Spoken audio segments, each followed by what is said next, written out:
why do you think they were able to endure 100 years in this industry? They are a family of artists. So the family who started it, the five sisters after the husband, the parents, were always looking for innovation in the design, in the materials actually. They could keep the same model, but they keep on researching on what materials to use in it, and they keep on innovating and improving on the design and the use of the bags. I heard that they are very passionate about the people working with them, because they want them to love what they do, and yes, they want them to grow with the company. See, that's why Fendi turning 100 feels so special. They've survived a century not just by keeping with trends, but with reinventing them. And as Milette says, these bags don't just hold your stuff, they hold stories.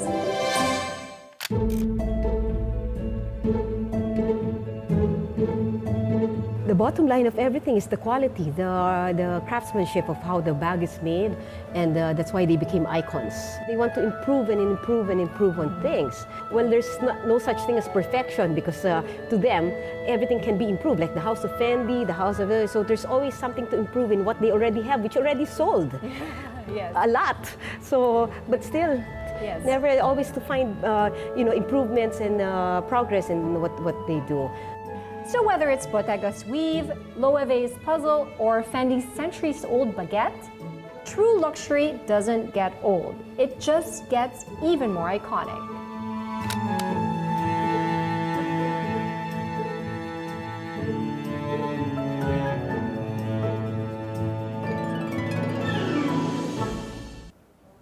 Some people collect stamps, others collect shoes, but nowadays the real flex is collecting boarding passes.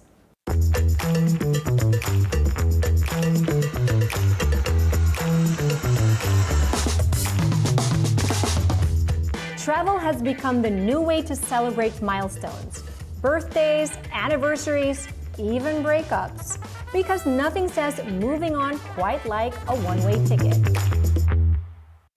And that brings us to Bric, an Italian heritage brand that knows a thing or two about traveling in style. This year, they're celebrating two big milestones of their own. Founder Mario Bricola's 100th birthday and 73 years of family-run craftsmanship. Bric began in 1952 in Como, Italy, where Mario Bricola set out to create luggage that blended beauty with practicality. Today, it's still proudly family-owned, now run by the third generation, something rare in a world where most luxury houses have been swallowed up by conglomerates. So this was founded, the brand was founded 73 years ago by Mario Bricola. He started with Italian bags, leather bags. That's what Italy is known for. And then gradually it moved to travel bags.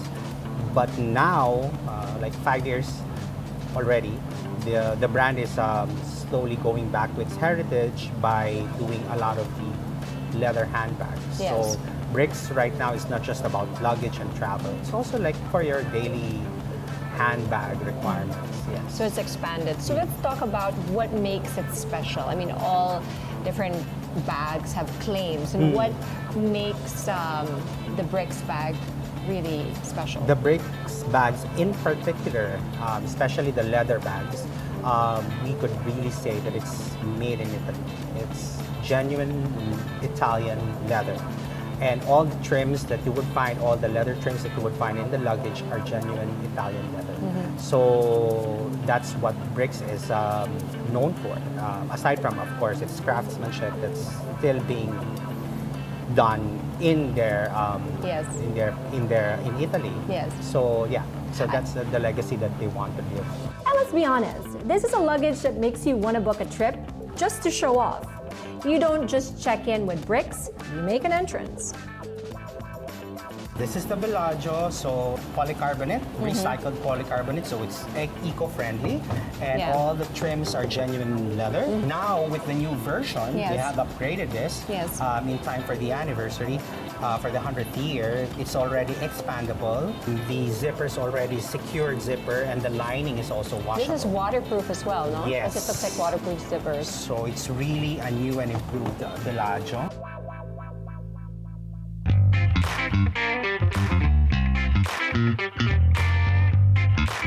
From its iconic Bellagio line to soft, sustainable X collection pieces, Bric's continues to evolve without losing sight of where it came from.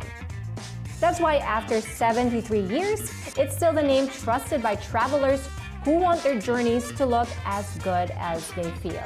So whether it's your first passport stamp or your 50th, Bric's proves that some journeys are measured not in miles, but in style.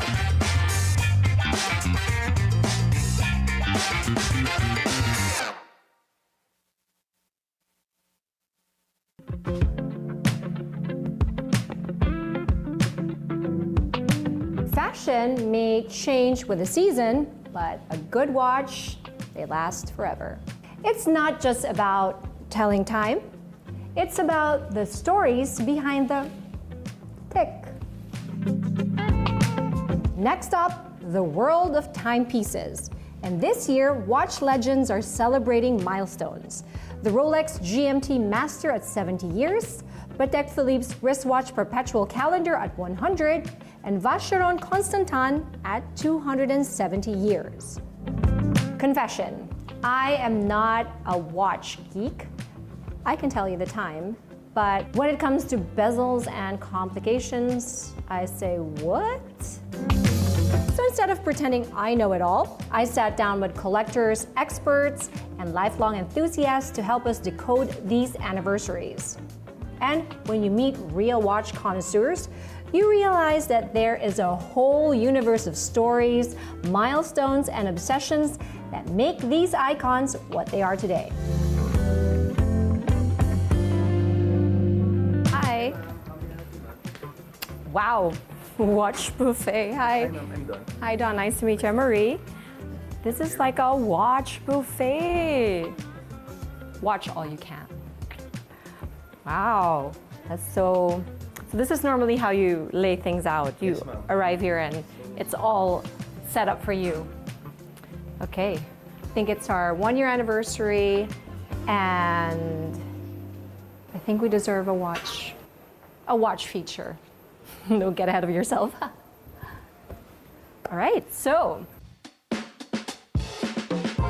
70 years ago, Rolex introduced the GMT-Master.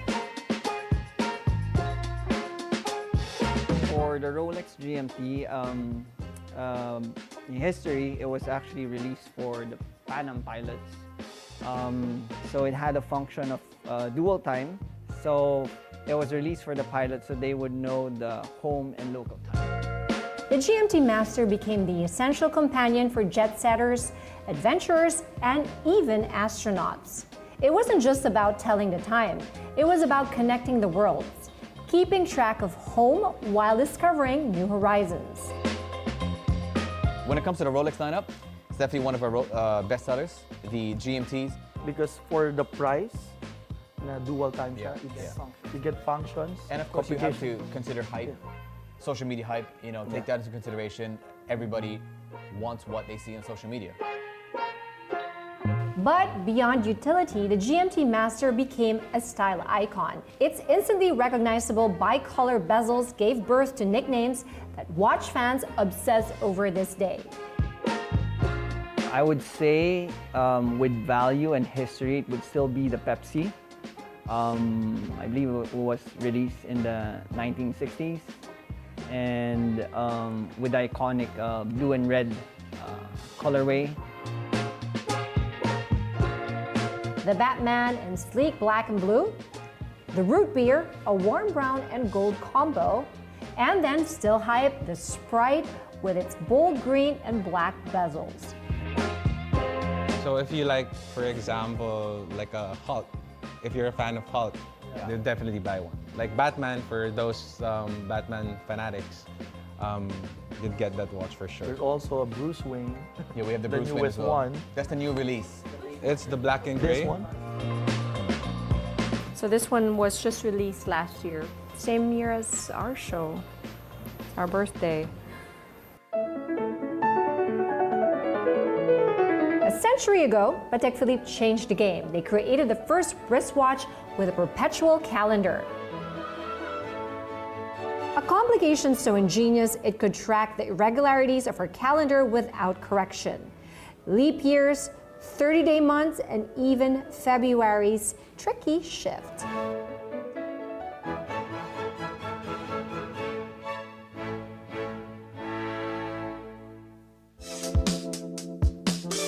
Another Genevan watch maison is Vacheron Constantin, celebrating 270 years. And as you watch enthusiasts and watch lovers know, this is part of the Trinity. So we got Vacheron, Patek, and Audemars Piguet. Collectors often raved about Vacheron's particular shade of sunburst blue dials. These have become the Maison's most recognizable modern signature.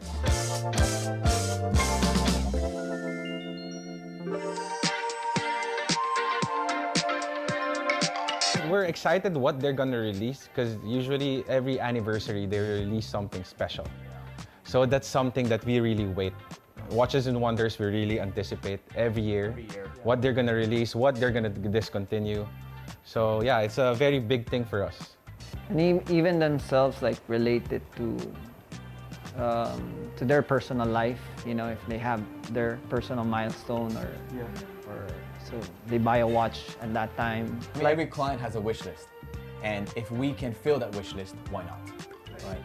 That's what Especially the birth year. the birth years. Yeah, it's Most becoming of more the- and more like a request for us. People want to get their birth year, their kid's birth year. Yeah. And birthday. Birthday. That's very hard. Yeah, it's very hard, but Very hard. most of the time we make ways to get it. Yeah, we're able to. There are Yeah, times we're we're able able to. At the end of the day, watches are more than just a way to tell time. Milestones on your wrists, symbols of innovation and heritage. And while not all of us are hardcore watch geeks, we can all appreciate the stories, the artistries, and yes, a little bit of obsession that makes these icons timeless. Look, it matches my outfit. I feel like this is my look for today. So thank you so much, Don. Thank you. Nice to meet you. Yes. What payment? Thank you. We've had handbags, we've talked about watches, now let's talk about cameras. There's one here in front of me right now. Because if you're gonna buy all these beautiful things, you need a way to show them off, right? Enter Leica, the camera that turned photography into an art form. This year, it's celebrating the big 100, 100 years. This is the Leica camera. It's a tool trusted by photography legends. It's a gift that will make a photography enthusiast's holiday picture perfect.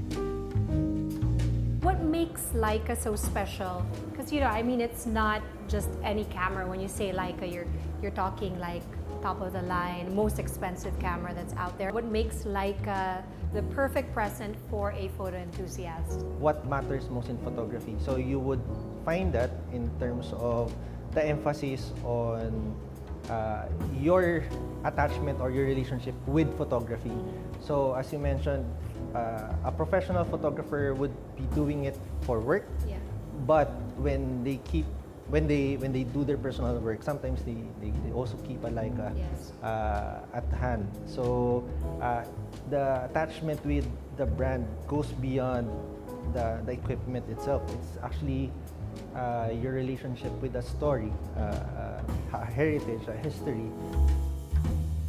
Leica stands for basically craftsmanship, German innovation. The great thing with Leica is that when we try to innovate, we always go back to heritage. So in a way, we mine the history and the richness of our history when it comes to innovation. So it doesn't just come out of the air. It's not just looking for the coolest thing, or the most trendy thing. So that's why we always say Leica stands for what's essential, because we always go back to history, our foundations. What is photography? Why do we shoot in the first place?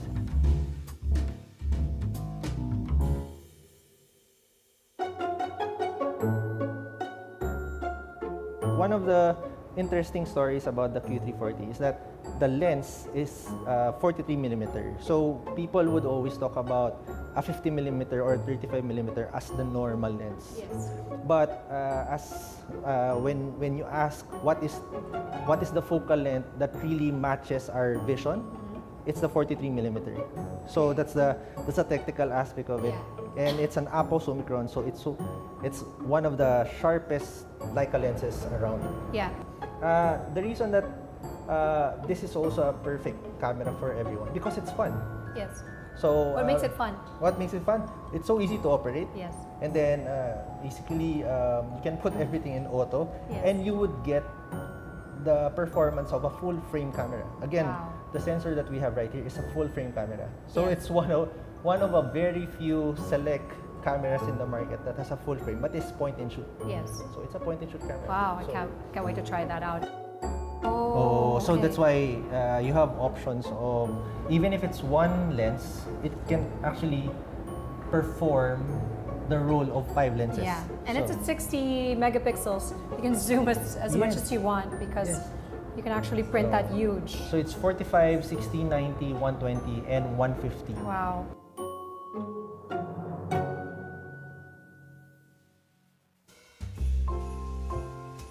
One of the great things about the M series, you have a library of 70 years of lenses. So You can use all of those? yes, since the Wow. start. So Since even the start. vintage ones? Yes. How so, cool. So because we never changed our mount. Yeah. So it's part of the heritage and the Oh. DNA. Parang, if you can find, if you're such an aficionado, if you're like a Leica fan, you buy vintage ones to see how it looks.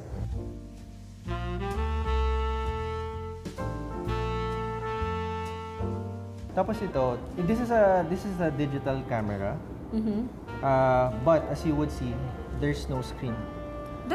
Oh my God, how cool. So we call it digital heart, analog soul. Okay. So basically, when you use this, it somehow prevents you from checking your images. So it harks back to that. It brings you back to how you used to take photography. Yes. Way back when. When you don't see it. Yes, and Oh. basically that actually sometimes we describe like a photography as slow photography. Yeah. So it's the kind of photography that you savor, you pause. Gives you a moment to enjoy what it is that Enjoy. you're taking a photo Exactly. of. You just click, you don't You're see not it. in a hurry. Yes, So yes. so it's not a hurried kind of photography. We still even sell film cameras. Oh, how cool. So this is the M6. I actually like this idea, film camera. So this is the M6. Something I'd give. My dad was a photographer. So and the so this original. would be, yeah. So the original. Oh my God, look! Well, again, it's when you get a Leica, you become part of a rich history, a heritage of German craftsmanship, Yes. and also precision.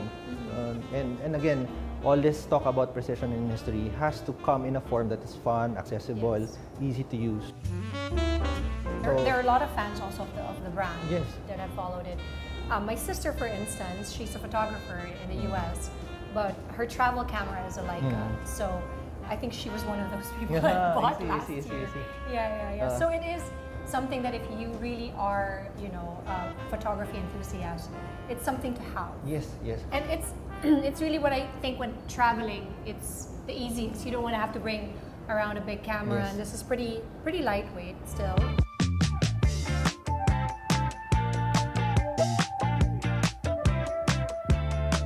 Bottega, Loewe, Rolex, Patek, Leica. These anniversaries remind us that luxury isn't just about owning something fancy. It's about holding on to history, craft, and stories that last way longer than the candles on a cake.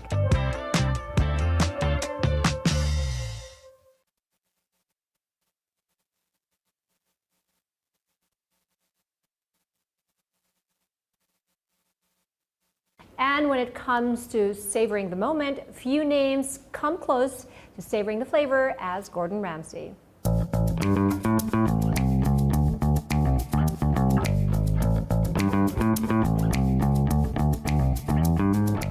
When it comes to bringing world-class dining experiences to the Philippines, few can match Kevin Tan. As the man behind Alliance Global Group and Mega World Luxury and Lifestyle Ventures, he's been busy turning bold ideas into unforgettable experiences. And now he's even thinking about how AGI could change the way we live, dine, and play. Here in the Lifestyle Lab, we sat down with Kevin on an exclusive chat to talk about everything from launching Gordon Ramsay's first Philippine restaurant to imagining a future where technology nearly knows your taste buds better than you do. Yeah, we're in the lifestyle business, both of us. You Yes. are, I guess, the promoter of good lifestyle. We are trying to provide that for our customers Yes. all the time. So And- that's why it's a very good match, I think. Exactly, and Yeah. we're both celebrating a milestone, our 1 year, and Okay. your 1 year. Well, congratulations to you Congratulations guys. to you. Yeah, I'm a big follower of Billionario TV. Yeah, thank you for watching. I want to look back into the first year. How has it been with Gordon Ramsay? I know the first month was crazy at 10,000 bookings to how it has been for the first year of Gordon Ramsay. Yeah, it's been phenomenal, as you can imagine. Gordon Ramsay is a very popular celebrity here in the Philippines.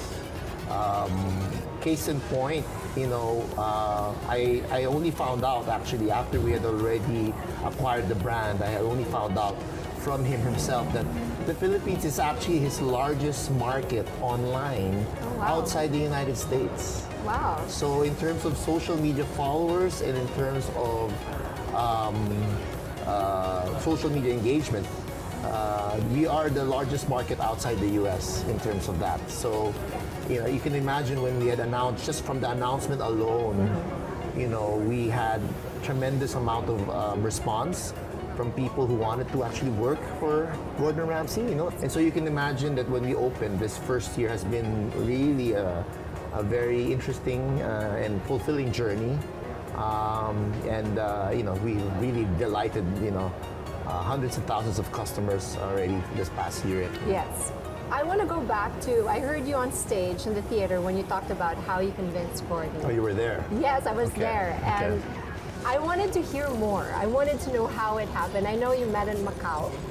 How did that whole thing happen, and how did Kevin convince Gordon to start in the Philippines? Well, you're giving me too much credit. I didn't really have to convince him. No, but when I met him in Macau, we had already kind of had an agreement. Yes.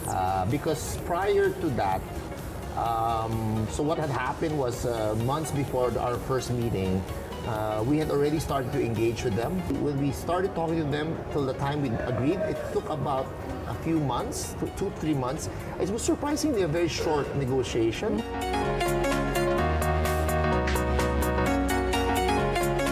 To be honest, I was a bit nervous meeting him. He is a celebrity, and when you see him on TV, and the way he talks sometimes, you kind of get a little nervous, right? You think, is this guy really the way he is on television? So I remember before entering that room, I was a little nervous. Immediately when he walked in the room, he was such a charming gentleman.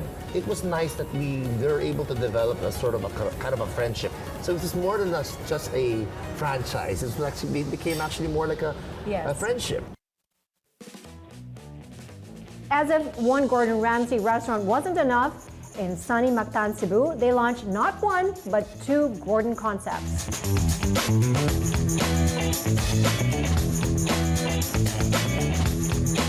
We have a property in Cebu.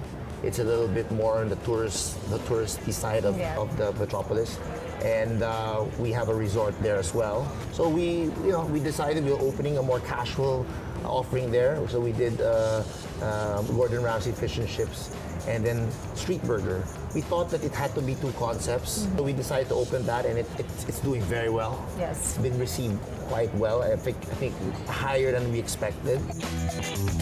And for the first time here on the Lifestyle Lab, Kevin announced something big for next year. Next year, we're planning to actually open his flagship, which is a Gordon Ramsay, which is Hell's Kitchen. Yes. That's his flagship concept, yeah. and we plan to have that in Manila. Wow. Yeah. So our goal is to open maybe just one of each of his concepts. So it's never been our goal to open 2 bar and grills or 2 fish and chips. I mean, we'll see, you know, but initially our goal is just to open one of each first. Because we don't want to dilute this brand by opening too many outlets. Yes. And we want to be kind of very selective about it. I'd like to know what Kevin Tan's favorite recommendations that I would have, or our viewers will order when they come. Yeah. Well, here it's definitely the ribeye steak, but then of course his flagship dish, which is the beef Wellington. We have actually served up like 30,000 beef Wow. Wellingtons to date, and but prior to opening, we must have tested another, I don't know, maybe 5,000 of it, right? Just testing it because we wanted to perfect it Yes. for the Filipino palate. And you know, the nice thing about Gordon is that he wants you to kind of customize Yes. his tradition or his recipe for the Filipino palate. And if you look at every country, it's kind of different. But we tested this dish out so many times before we opened to so many different people. And today, we still continue to improve that dish. And when he came here, he said, you know, this is very different from how it is. I like it. He goes, I like it. You sound like such a foodie. Yeah. Are you a foodie? Well, yeah. I think naman I am. I like to eat out. No? Yes, because the way you're talking about the food, it's like I'm tasting the dishes as you're explaining them. So that's why I'm like, are you a foodie? Oh, believe me, I do taste the food all the time. I have lunch probably here every couple of days. Yeah. So Kevin can't just talk about 30,000 beef Wellingtons without making me crave them. So excuse me while I try to do my job. Hi, good afternoon. Hey, Chef. Good afternoon. How are you, Mary? Ooh, very good.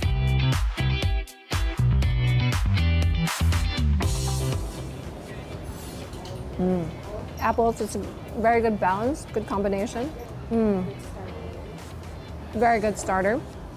It's actually quite filling. Scallops are really big, so I mean, I would share this because I might not get to finish my main course if I eat all of it. It's very good. I'm already finishing my first scallop.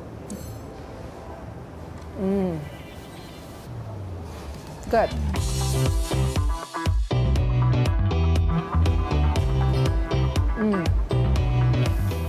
Better than I imagined. Okay, no wonder this is a signature Gordon dish. It is. I mean, the beef is cooked to perfection the way I like it. It's pinkish, it's cooked just right. And then a little bit of the mushrooms. It's just a good earthy umami taste. And then the crust is still a bit flaky. So the pastry is cooked well as well. I mean, you can't go wrong. It's also how it's done right, cooked perfectly. No wonder they did it so many times. They just had to perfect it. Yeah. Now turn the camera off. Let me eat.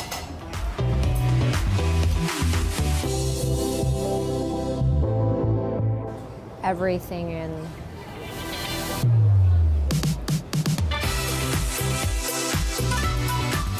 It's so good.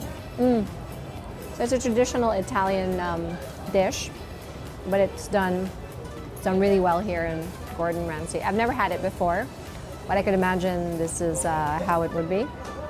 Or maybe I'm now intrigued to try other chicken milanese because this is the first time I'm trying chicken milanese.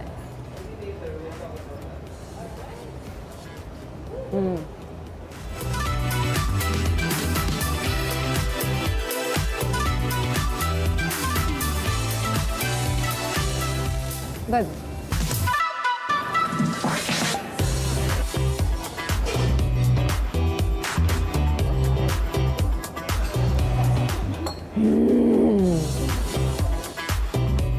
It's delicious.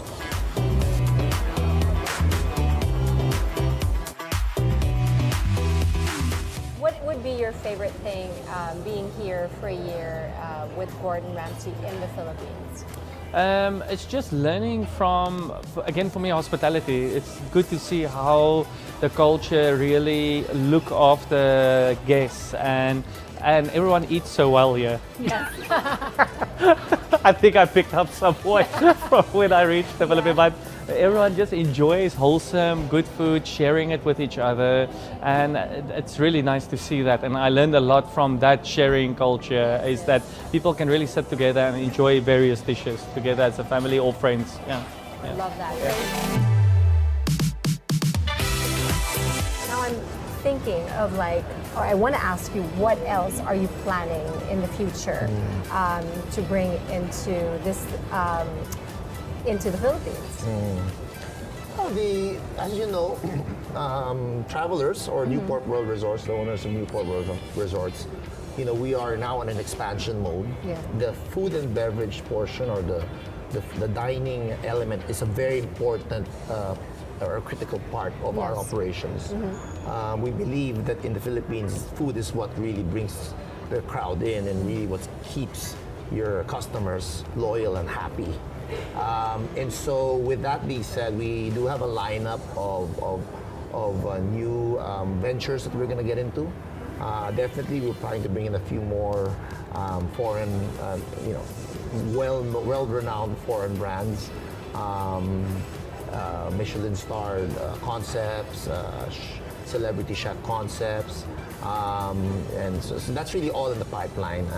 The goal of the group is to really become a true blue dining destination, and to really bring to the Philippines concepts that's never been here before, to elevate the experience for the Filipinos, and to also elevate the Philippines in the global stage in terms of our dining offerings. So this is really what we, as a company, our goals are.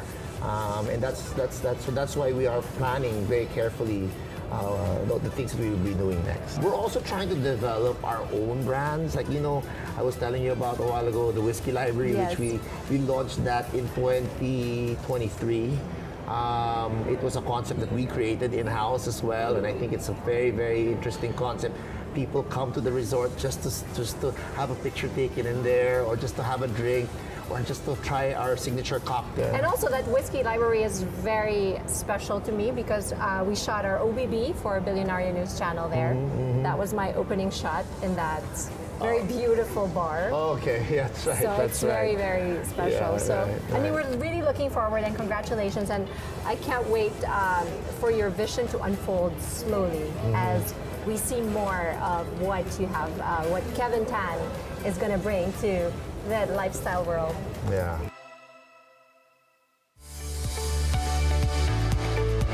In a world of lifestyle, milestones aren't just measured in numbers. They're measured in the experiences we create. And in just 1 year, restaurants like Gordon Ramsay Bar and Grill has proven how powerful that can be, turning an international name into a Manila favorite. At the heart of it all, it still comes down to something simple: good food, shared moments, and the memories we make around a table. And that is a milestone worth celebrating bite after bite.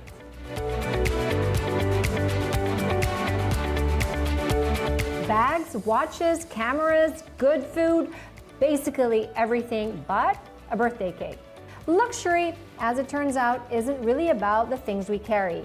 It's about holding on to history, craft, and stories that last longer than a candle on a cake. This has been the Lifestyle Labs Anniversary Special. Thanks for watching.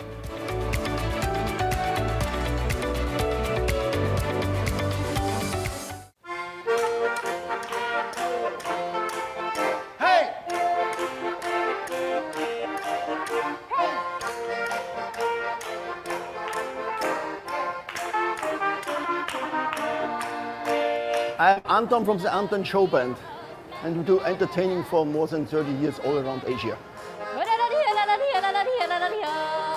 Yes, we're waiting the whole year to come back to the Hilton Manila, Newport Resort, with the audience and the games and everything, and the drinking and the party. It's amazing. The Philippine people, #1 in the world. We do some games with the people, catching the crowd. This makes us happy and the crowd happy. This is the best thing you can feel. We've got the Anton band coming back. This is the first year we're also putting out our display in buffet style, as well as ensuring that it's going to be 4 nights of a lot of energy, great German food, as well as beer, and some exciting raffle prizes. So we're looking forward to it. 2 successful years have already shown that this is a much awaited event in the Manila entertainment calendar. This 3rd year is going to be bigger and better, and we hope that we can portray the authenticity that we want to, ensure that the guests who have already given us an overwhelming response, so our numbers for these 4 nights are already looking good. We just want that to continue year after year and make sure that Oktoberfest at Hilton Manila Newport World Resorts become a much awaited evening in the Manila entertainment scene. We have 2-3 new songs, like Wackelkontakt, the famous one now in Germany for Munich. It's all over the world now. And we have some new shows we do with the people, new games, surprise games. Prost, everyone. Looking forward to inviting you all to Oktoberfest at Hilton Manila Newport World Resorts from 8th to the 11th of October. Look forward to seeing you there. Cheers. See you there. Loud, proud, party!